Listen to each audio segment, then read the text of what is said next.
I fucking hate Tyler Perry. Alright, wait, let's rephrase that, cause hate's a strong word. I very much dislike him, mostly as a director.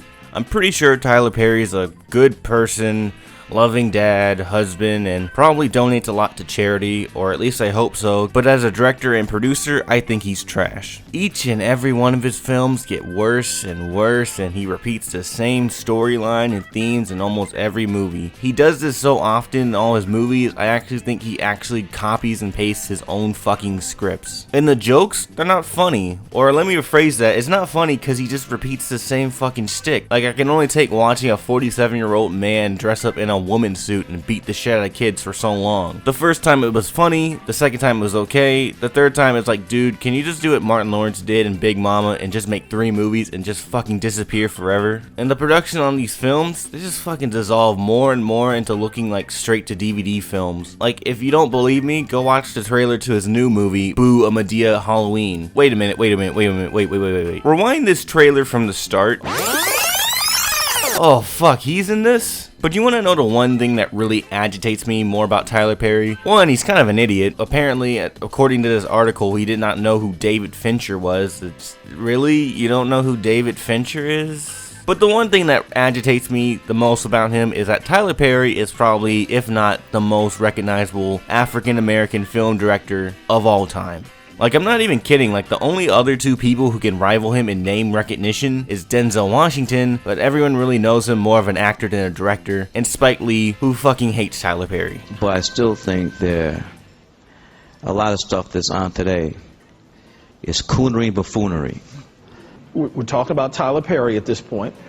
This guy literally churns out bullshit ideas and turns them into full movies, like Madea Saves Christmas. That Madea shit been jumped the shark. Like, it's only a matter of time for it's gonna be like Madea goes to Mars, Madea goes to Uganda.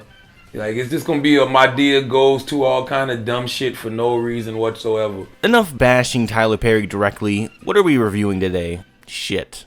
Madea's Tough Love starts with Madea having a delicious bowl of not Cheerios in this really awkward looking live action segment. Madea notices on her TV remote that says do not push, and we all know Madea's gonna push it. Also in this segment, Madea like talks to the audience directly and it makes no sense. Like, are we a character? Are we a cameraman? What are we? This isn't fucking Dora the Explorer, Tyler. You can't just do that without having me ask questions.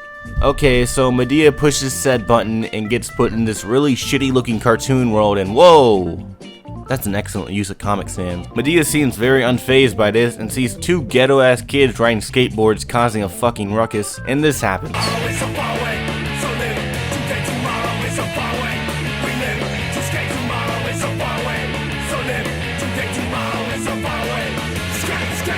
So Madea catches these 2 hoodlums and is later sentenced to community service because Madea's so bad. Her community service entails Madea must work at the Mabley Youth Center, and she must help these poor kids with really awful names like Wheels. Get it? Cause he's handicapped. His penis doesn't work. Yoshi. The fuck?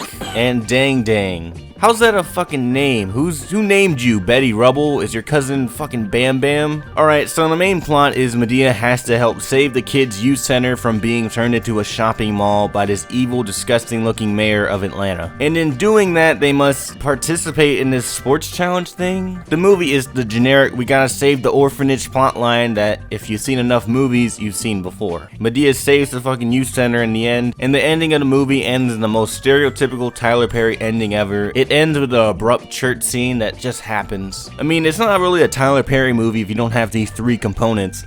A, rape, B, domestic violence, or C, church. I guess because this movie was more oriented toward a child audience that you couldn't really have the first 2, but you can have as much church as you want. The characters in the film are generic, and Madea is just as insufferable as she is in the live action films, though she's a lot more held back, and by that I mean she doesn't really swear as much. The only character I actually really liked was the character of the judge, played by Kevin Michael Richardson, and the only reason I liked it because it was Kevin Michael Richardson and I like his voice. The animation, oh boy, this is what I came for. Coming from a bunch of studios who animate for Fox, it really shows. Like, all the characters in this film are just so fucking flat. Like, what is this, the first season of Static Shock? That's a good show, but there's like no shading at all in the first season of that show. And the designs in Madea's Tough Love are really bad. Like, Madea does not translate well to animation. Like, look at her fucking jaw. And also, whoever drew this fucking box art needs to be dragged into an alley and beat, because this shit looks gross.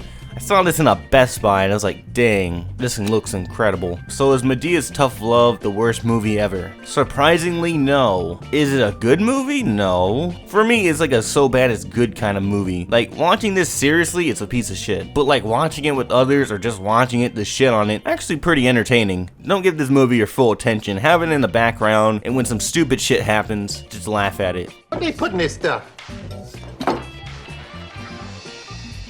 I guess. Turn the bell.